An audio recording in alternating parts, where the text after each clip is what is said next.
মানবদেহের মস্তিষ্ক একটানা যা পায় সেটাকেই চাষ করে।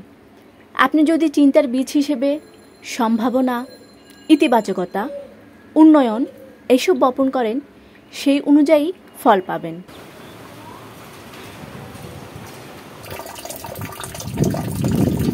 তাই বন্ধু, চলুন আপনার মস্তিষ্ককে সঠিক খাবার দিন। ভালো চিন্তা, ভালো পরিকল্পনা, ভালো টার্গেট। তাহলেই জীবন সেদিকেই এগিয়ে যাবে যেদিকে আপনি মনোযোগ দেন। চিন্তা বদলান, জীবন বদলে যাবে।